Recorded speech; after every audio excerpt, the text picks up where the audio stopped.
नमस्कार पशुपालक भाइयों।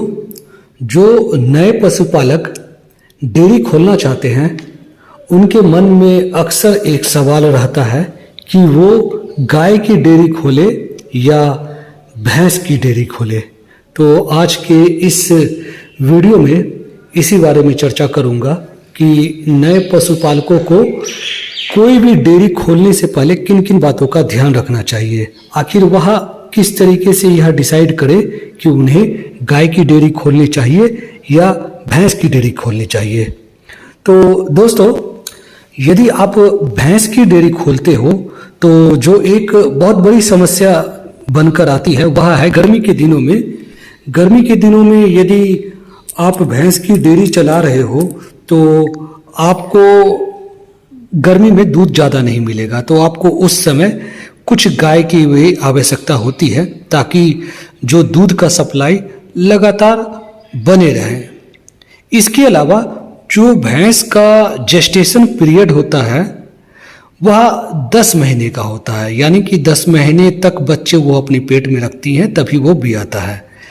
तो इसकी वजह से आप यदि गाय के साथ कंपैरिजन करेंगे तो गाय का जो जेस्टेशन पीरियड होता है वह 9 महीने का होता है। तो गाय अपने जीवन काल में ज़्यादा बच्चे दे सकती हैं, ब्यात ज़्यादा निकाल सकती हैं, क्योंकि 1 महीने जो है बच्चे देने में भैंस को ज़्यादा समय लगता है। इसके अलावा यदि हम रिप्रोडक्शन की बात करें तो भैंस में गर्मी के दिनों में वो जनरली हीट में भी आती भी है तो वो दिखता नहीं है। उसको एआई करना, उसको रिप्रोड्यूस करवाना बड़ा मुश्किल होता है, क्योंकि वो साइलेंट हीट उस समय गर्मी के समय में जब काफ़ी तेज गर्मी होता है तो उनका रिप्रोडक्टिव जो सिस्टम है वो इतना ज़्यादा अच्छा नहीं रहता है। और भैंस लगातार ब्याती नहीं है जितना अच्छे से गाय लगातार बच्चों को जन्म देती हैं। भैंस लगातार ब्याती नहीं है, उसके ऊपर मौसम का बहुत ज़्यादा असर पड़ता है। भैंस रखेंगे यदि आप तो जैसा कि मैंने पहले बताया कि गर्मी के दिनों में आपको गाय की आवश्यकता होगी दूध की सप्लाई को बनाकर रखने के लिए। यदि आप गाय रखते हैं तो आपको भैंस की ज़रूरत नहीं होगा कभी भी, क्योंकि गाय जो है उसका दूध गर्मी में बहुत ज़्यादा नहीं घटता है। भैंस का तो बहुत ज़्यादा घट जाता है, क्योंकि भैंस के एडेप्टेशन नहीं होता गर्मी के दिनों में, वो बहुत ज़्यादा परेशान हो जाती है भैंस गर्मी से। इसके अलावा जो एक चीज़ भैंस में काफ़ी अच्छा है वह मैं यहाँ पर बताना चाहूँगा, जो कि बहुत ही इम्पोर्टेंट है। वह यह है कि आपने यदि भैंस की फार्मिंग कर रहे हो, भैंस का डेयरी खोल कर रखा है, तो एक भैंस आप लगभग 15-20 साल तक अपनी डेयरी पर रखेंगे। और जब भैंस 20 साल से ज़्यादा की हो जाएगी, बूढ़ी हो जाएगी, उस समय भी यदि आप भैंस को बेचेंगे तो कम से कम इस समय 40 से 45 हज़ार रुपये आपको भैंस की कीमत मिल जाएगा, क्योंकि भैंस के मांस पर किसी भी प्रकार का प्रतिबंध नहीं है, तो आपको एक अच्छा रकम मिल जाएगा। वहीं यदि आप गाय की बात की जाए तो गाय यदि आपने 5-7 बार ब्या चुकी है, अब गाय का दूध कम हो चुका है बहुत ज़्यादा, तो आप उसे बेचेंगे तो कम दूध देने वाली गायों से आप कुछ भी पैसा नहीं कमा पाएंगे। आपको उसका कुछ रिटर्न नहीं मिलेगा उस समय जब गाय बहुत ज़्यादा बूढ़ी हो जाएगी। आपको वो दान ही करना होगा या फिर आप रखेंगे तो आपके लिए वो बहुत ज़्यादा इकोनॉमिक नहीं होगा। और जो गाय के जो नर बच्चे हैं होते हैं, नर बछड़े होते हैं, वो भी कोई लेने वाला नहीं होता, वो भी नहीं बिकता है। जबकि भैंस की बात करें, भैंस में यदि नर बच्चे होते हैं तो वो भी बहुत आराम से बिक जाता है, क्योंकि जैसा कि मैंने पहले ही बताया कि भैंस के मांस पर किसी भी प्रकार का प्रतिबंध नहीं है, वो एक्सपोर्ट हो जाता है, इंडिया में भी बिक जाता है, वो बहुत आराम से उसकी आपको एक काफ़ी अच्छा रकम मिल जाता है। तो दोस्तों, कम दूध देने वाली गायें जो है वो बहुत ज़्यादा डेयरी के लिए बहुत ज़्यादा फ़ायदेमंद नहीं होती है किसानों के लिए जो हमारे पशुपालक हैं। यदि आप गाय की डेयरी करना चाहते हैं तो यह देख लें कि जो भी गाय हैं कम से कम 15-20 लीटर देने वाली गाय होनी चाहिए। उससे कम दूध देती है तो फिर आपके लिए शायद बहुत ज़्यादा फ़ायदेमंद वह नहीं होगी। कुछ नस्ल है गाय की जैसे गिर, साहिवाल, थारपारकर, राठी, ये काफ़ी अच्छा दूध देती है।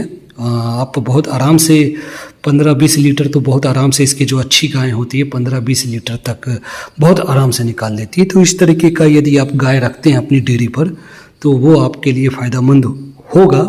लेकिन यदि गाय आपकी काफ़ी कम दूध देने वाली नस्ल है, डुअल टाइप की है या फिर वर्किंग टाइप की है, आपने रख रखा है, तो जीरो इनपुट पे तो ठीक है कि आपने कुछ खिलाया नहीं, वैसे ही कहीं से चढ़कर आ गई, खाली 1-1.5 लीटर दूध दे लिया। जीरो इनपुट पर आप उसके ऊपर बहुत ज़्यादा खर्च नहीं कर रहे हैं, व्यवसाय के तरीके से नहीं है, बस इधर उधर से कुछ घास वास खा लिया, थोड़ा बहुत घर का ही खिला दिया, तो उस कंडीशन में तो ठीक है। लेकिन यदि आप बिजनेस करते हैं तो वैसे कंडीशन में शायद ये आपके लिए बहुत ज़्यादा फ़ायदेमंद नहीं होगा।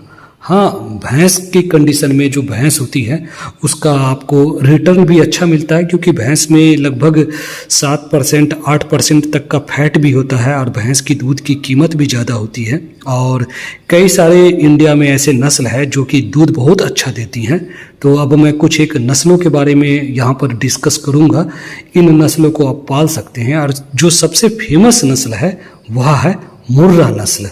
जो मुर्रा नस्ल की जो भैंस है, यहाँ मेनली तो हरियाणा, दिल्ली साइड की भैंस है, लेकिन यह आज के डेट में, आज के समय में पूरे भारत में आप कहीं भी ढूंढेंगे तो मुर्रा नस्ल के जो भैंस है ये आपको मिल जाएगा, क्योंकि ये इतनी अच्छी नस्ल की गाय भैंस है कि यह आपको हर जगह लोग इसको रखना पसंद करते हैं। इवन यह भारत में ही नहीं, भारत के बाहर भी बहुत सारे कंट्रीज़ में इसको एक्सपोर्ट किया गया है, क्योंकि यह नस्ल बहुत डिमांड में है। बहुत आराम से 15-20 लीटर तक दूध यह मुर्रा नस्ल की जो भैंस होती है बहुत आराम से 15-20 लीटर दे देती है। इवन जो अच्छी भैंस है वह 30-30 लीटर तक भी दूध दे देती है। इसकी दूध का जो क्षमता है बहुत अच्छा है। इसके बाद जो दूसरी ब्रीड है वह नीली रावी है। यह भी बहुत अच्छी नस्ल है, पंजाब में मेनली मिलती है और पंजाब साइड में ही दिखती है। यह मुर्रा की मैंने जैसे बात किया पूरे भारत में यह दिखती है, लेकिन नीली रावी की जो भैंस है वह मुख्यतः पंजाब में दिखती है। इसे पंच कल्याणी नाम से भी जाना जाता है, क्योंकि इसके शरीर पर 5 जगह पर आप पाएंगे सफ़ेद धब्बे मिलते हैं। इनके पैरों पर, इनके मुंह पर आपको सफ़ेद धब्बे मिलेंगे, तो इस वजह से इसे पंच कल्याणी भी कहा जाता है। और यह भी मुर्रा के ही तरीके से काफ़ी अच्छा दूध देती है। और इसके साथ कुछ और खासियत है कि इसमें FMD मुंहखुर रोग जो है वह बहुत कम दिखता है, नहीं के बराबर। और साथ ही साथ नीली रावी में थिलेरिया भी नहीं दिखता है, तो यह कुछ इसकी खासियत है। इसके बाद जो नेक्स्ट ब्रीड में आपको बताऊंगा वह है बन्नी। बन्नी भैंस जो है यह गुजरात में मिलती है, बहुत अच्छी भैंस है। इसकी यह भी भैंस मैं अपने पर्सनल एक्सपीरियंस की बेसिस पर कहना चाहूँगा कि यह भैंस मुर्रा से किसी भी तरीके से कम नहीं है। मुर्रा बहुत फेमस हुई है, लेकिन बन्नी भैंस जो है, बन्नी बफल्लो बहुत अच्छी भैंस है। गुजरात में मुख्यतः यह मिलती है, बहुत अच्छा दूध देती है। और साथ ही साथ जो इसका प्रजनन क्षमता है बहुत अच्छा है। भैंस में अक्सर प्रजनन जो होती है वो गर्मी के दिनों में या फिर प्रजनन में दिक्कतें आती रहती है भैंस में। इसकी वजह से किसान हमेशा परेशान रहते हैं, जो पशु पालक है वो काफ़ी परेशानियों से गुजरते हैं, क्योंकि जो भैंस होती है उसमें प्रजनन क्षमता बहुत अच्छा नहीं होता है। लेकिन कंपैरेटिवली अदर जो दूसरे भैंस है उसके कंपैरिजन में यह जो नस्ल है बन्नी, इसका रिप्रोडक्शन प्रजनन काफ़ी अच्छा होता है। इसके बाद जो नेक्स्ट भैंस की नस्ल है जो मैं डिस्कस करूंगा वह है मेहसाना नस्ल की भैंस। यह भी गुजरात की ही भैंस है और बहुत अच्छी नस्ल है, गुजरात के रीजन में मिलती है। यह भी नस्ल आप पाल सकते हैं। इसके बाद जो दूसरी नस्ल है वह है जाफराबादी।